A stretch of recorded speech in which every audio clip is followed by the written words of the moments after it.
हिमाचल प्रदेश में कोविड-19 पॉजिटिव के कुल मिला के 62 केसेस हुए हैं और इस वक्त 21 केसेस एक्टिव है।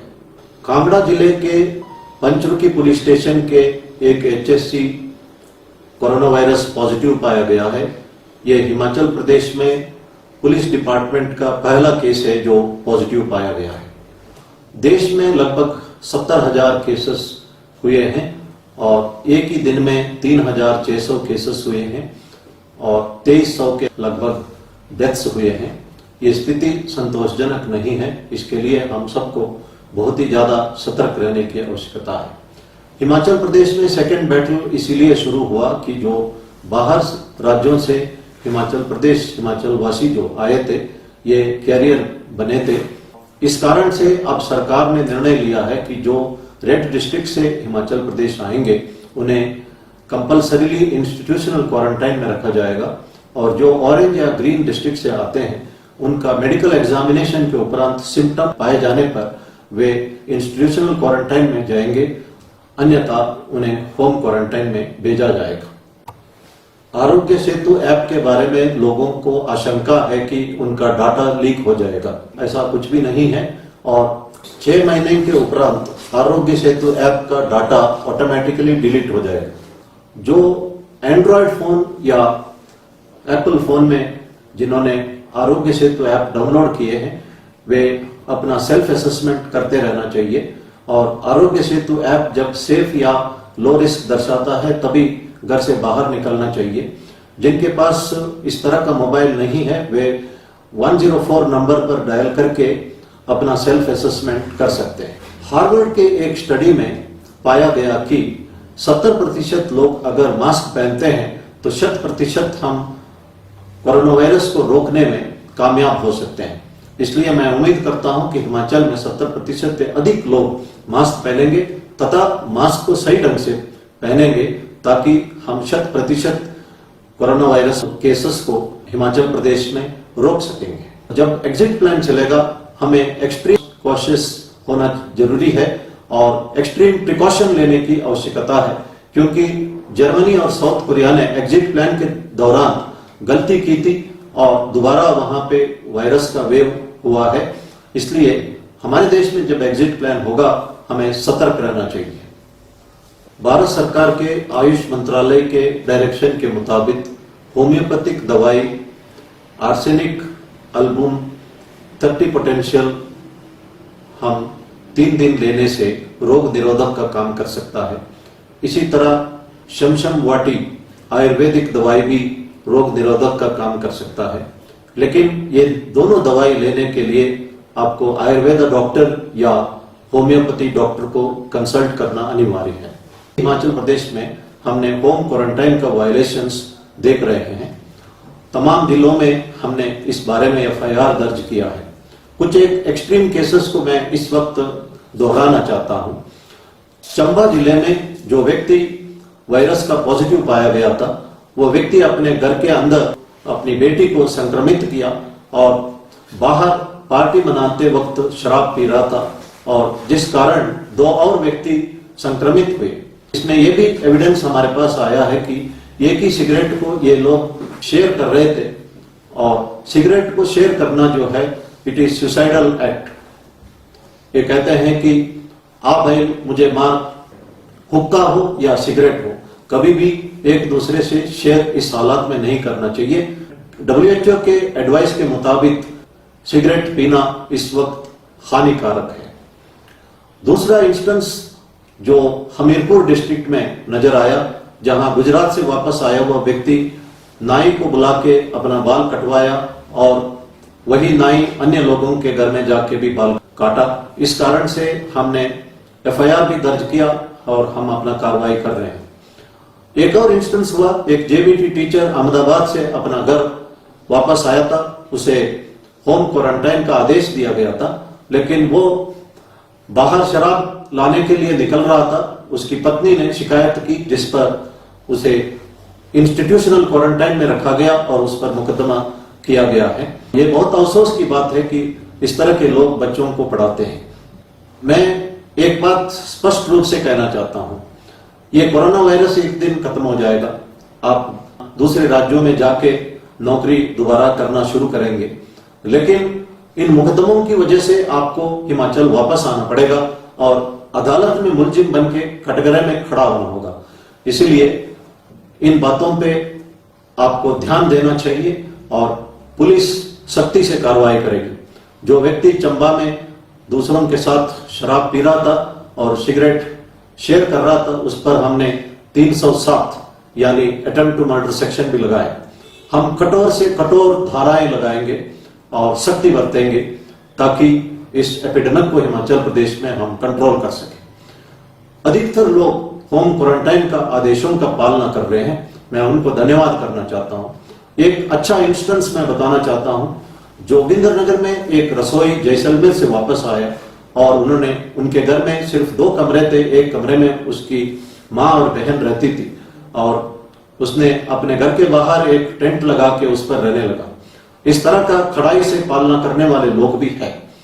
मैं लोगों से अनुरोध करता हूं कि जो लोग होम क्वारंटाइन का कंडीशंस वायलेट करते हैं उनका फोटोग्राफ ले लें और हमारा जो व्हाट्सएप नंबर है 9459 100 पर भेजें और उस व्यक्ति का डिटेल भी भेजें ताकि हम उचित कार्रवाई करेंगे। इस महामारी की लड़ाई में प्रधानमंत्री जी ने कहा है कि हर एक व्यक्ति सोल्जर है, हर एक व्यक्ति लीडर है, इसलिए हर एक व्यक्ति को एक दायित्व बनता है इस तरह का वायलेशंस के बारे में पुलिस को या एडमिनिस्ट्रेशन को सूचित करने का। आज फ्लोरेंस नाइटिंगेल का 200th बर्थ एनिवर्सरी है। फ्लोरेंस नाइटिंगेल 1854 से 1856 तक क्रिमियन वॉर के दौरान नर्स के तौर पर काम कर रही थी। वो एक मैथमेटिशियन भी थी। उन्होंने अपना स्टैटिस्टिकल मॉडल से पता लगाया कि कुछ जगह पर, कुछ हॉस्पिटल में डेथ रेट ज्यादा है, कुछ जगह कम है और उन्होंने ये पाया कि इसके लिए लोकल कंडीशंस जिम्मेदार है। और जब उन्होंने हैंड वॉशिंग और साथ में हाइजीनिक कंडीशंस मेंटेन किए, हॉस्पिटल में डेथ रेट 60% से नीचे आके 2.2% आया था और एपिडेमिक को कंट्रोल करने में वो कामयाब रही। उनसे हम सीख सकते हैं कि अगर हम आदेशों का पालना करें तो इस एपिडेमिक को हम कंट्रोल कर सकते हैं। और उसने ये भी देखा है कि जो युद्ध से मरने वालों से ज्यादा एपिडेमिक से लोग मरने लगे अस्पताल में। वो रात भर एक लैंप लेके घूमती थी टेंटों में, हॉस्पिटल में, उसको लेडी विद लैंप्स भी कहा जाता था। इस वक्त हम फ्लोरेंस नाइटिंगेल से बहुत कुछ सीख सकते हैं। एक प्लेजेंट सरप्राइज हमें हुआ है। अमेरिका के राष्ट्रपति डोनाल्ड ट्रंप जी ने एक हिंदू पंडित जी को बुला के यजुर्वेद का शांति मंत्र का पठन करवाया था और उस वक्त वाशिंगटन में उन्होंने कहा था कि इस संकट की घड़ी में भगवान एक सोर्स ऑफ स्ट्रेंथ है और भगवान ही हमें डायरेक्ट कर सकता है। हिमाचल प्रदेश में 95% पॉपुलेशन हिंदूस है और बाकी 5% भी भगवान पर विश्वास करने वाले हैं। तकरीबन तमाम लोग भगवान पर विश्वास करते हैं। हम कन्नड़ में कहते हैं संकट बंदाग वेंकट रमण। जब संकट आता है तो भगवान वेंकट रमण का याद आता है। आदि शंकराचार्य जी ने कहा है कि गेयम गीत नाम सहस्रम देयम श्रीपति रूपम जस्रम नेयम सज्जन संगे चित्तम देयम दीन जनाय च वित्तम। उनका कहना है कि भगवान का सुंदर रूप हृदय में रखे, हमारे मन में या होठों से उनका नाम स्मरण करें और अच्छे लोगों का संपर्क रखे और अच्छे विचार मन में रखे और इसके लिए अच्छे किताब भी हम पढ़ सकते हैं और गरीबों का मदद करें, एक दूसरे का मदद करें। शंकराचार्य जी नामस्मरण और सत्संग और एक दूसरे को मदद करने में इस संस्कृत श्लोक में जोर देते हैं। नामस्मरण से हमारा थॉट, वर्ड्स और डीड्स प्यूरिफाई हो जाता है। भगवत गीता में कहते हैं भगवान कि जो व्यक्ति मृत्यु के आखिरी क्षण में मुझे याद करता है वो मेरे में लीन हो जाता है। इसलिए महात्मा गांधी जी आखिरी क्षण में कहा था कि हे राम राम, और वे भगवान में लीन हुए थे।